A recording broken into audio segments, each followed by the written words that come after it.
So I used to be a banker. I like to call myself a reformed banker now. And I'm often asked by my colleagues, how did I end up working with mobile phones in the education space? A number of years ago, I decided to go on a sabbatical from my banking career. And I did two things. I went traveling and I started studying again. And this is a photo I took while I was traveling in Thailand, clearly. And there's something unusual in this photo. I'm not sure if anyone can pick it up, but there's a monk on a cell phone. Okay, now if anyone knows anything about, first of all, I wasn't supposed to be taking a photo of a monk. That's why the monk is right in the corner. I was just taking a photo of the temple, but there happened to be a monk on his cell phone while I took the photo.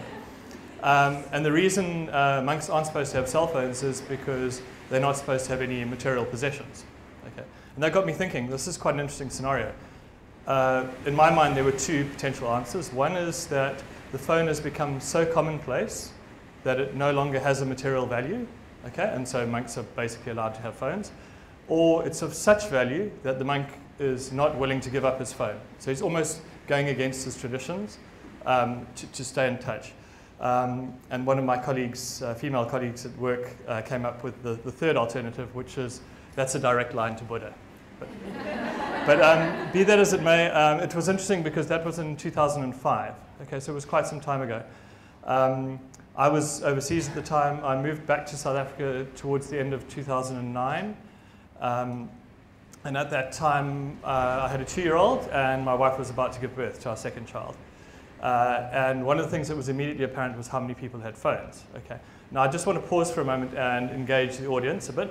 How many of you have got children? Okay, it's probably 10% maybe of the audience. And how many of you have heard about what to expect when you're expecting? Okay, that's probably 50% of the audience. Okay, and that's interesting. So what happened is my son was born. About 6 months later, we employed a fantastic nanny by the name of Protea. And she was in her late 20s, had 2 kids of her own. And we started chatting, as one does. When you have children, you just talk about children. I think everyone knows that. So we started talking, and I was talking about maternal health. We kind of got onto the subject. And it suddenly dawned on me that I knew way more about maternal health than she did. Okay? And that was primarily because my wife had read to me from What to Expect When You're Expecting the whole way through 2 pregnancies, whereas Protea hadn't had access to a book like that. Okay, she's a very educated person, you know, fully trilingual, and very interested in maternal health, but she just didn't have access to the information. And then as we sort of explored the situation in which she started telling me stories about my people, in her words, my people don't eat oranges when they're pregnant. And the reason for that is they believe oranges cause, oranges cause jaundice in a baby. And one can kind of see the logic, but obviously you're doing yourself and your baby a huge disservice if you are eliminating oranges from your diet. So, I mean, it occurred to me that the way to solve this problem is to look at how we could disseminate the information via cell phones. And what was particularly interesting to me, coming back to my studies, was what's the most effective way of disseminating information? And there's quite a lot of study on this, and some of the key things are one needs to ensure that the information is localized, so local and relevant to the audience. And the other thing is don't try and give too much information in one go. And I'd been hypothesizing about essentially a drip feed approach to disseminating information that might be quite an effective way to go. So I thought, well, here we go. Why don't we have a daily SMS linked to your stage of pregnancy? Okay? And then what are we going to do about the content?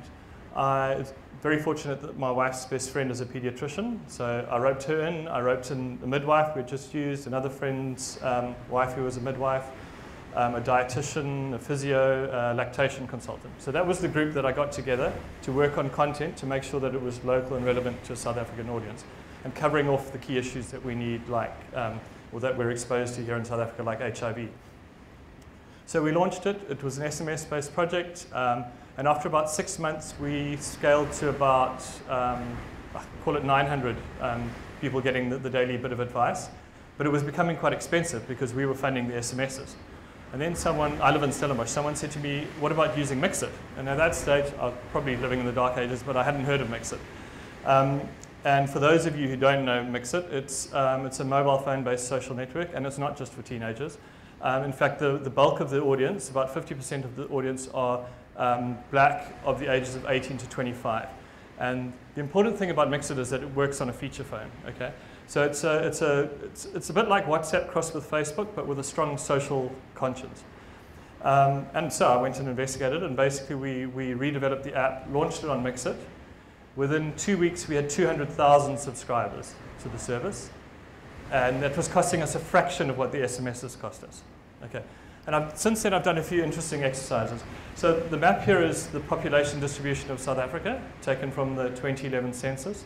The red areas are the areas that are most heavily populated. So you can see Gauteng, Cape Town, Eastern Seaboard.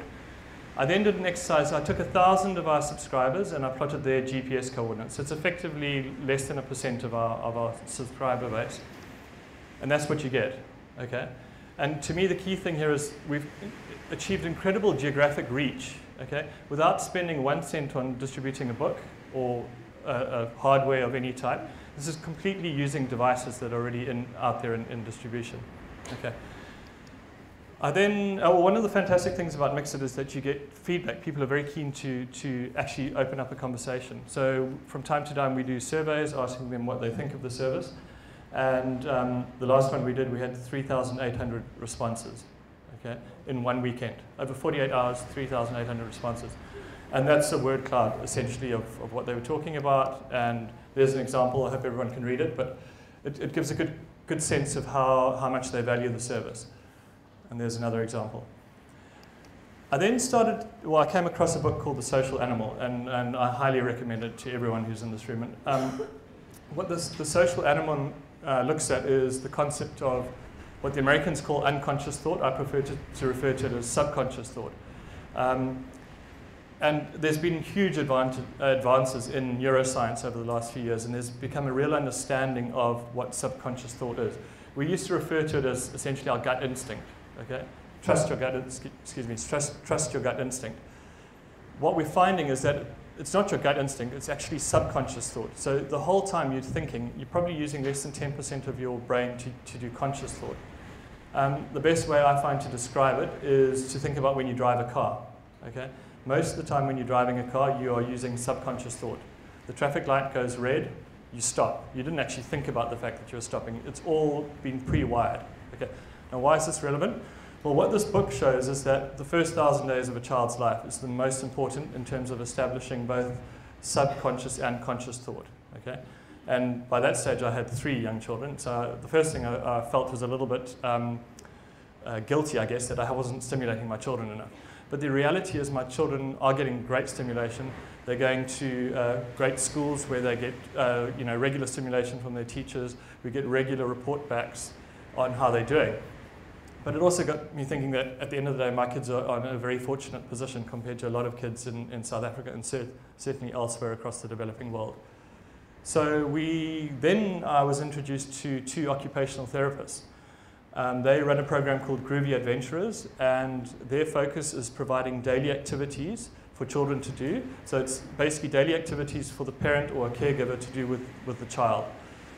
And it's perfectly suited to our tech that we use because it's a daily activity, a short burst of information. So we started talking to them, and we basically have introduced this, which is, okay, if you read today's activity, it's essentially about getting your child or your baby to lie on your forearm. Many people see that. They often do it to ease uncomfortable stomachs, but one of the key benefits of doing it is it gets the child to raise their head, okay? And that's a key development. So we thought, this is pretty cool. We can start getting this kind of information out there, getting more and more people doing simple activities with their children. And as they get older, the activities become a little bit more complex. But then I thought, well, what if we could use this as some kind of early reporting mechanism? If you could give the person the opportunity to provide feedback on how their child is performing, okay, and all that feedback comes back to our system, then you potentially get a very powerful means for detecting issues. So often in sort of low-income environments, developmental issues aren't picked up, and that's one of the key problems. There's not enough infrastructure for the children that are falling behind to be picked up. So can we use our tech to create an early detection mechanism and then advise health workers or NGOs or anyone who's on the ground to go in and have a look at it? So the idea would be that you if the person clicked the fact that he was unable to lift his head, that would provide some kind of early warning mechanism. And ultimately, we could get to this kind of position where you're tracking everything going on across the country. The blue dots are the kids that seem to be doing fine. The amber dots are potentially issues that we need to go and address. And the red dots are serious issues that we think we should go and address. And then if you get a little pocket of red dots, then potentially there's a systemic issue that we need to go and address there. So we're basically using a fairly simple tool, a mobile phone, to provide an early warning mechanism for developmental challenges. Thanks very much.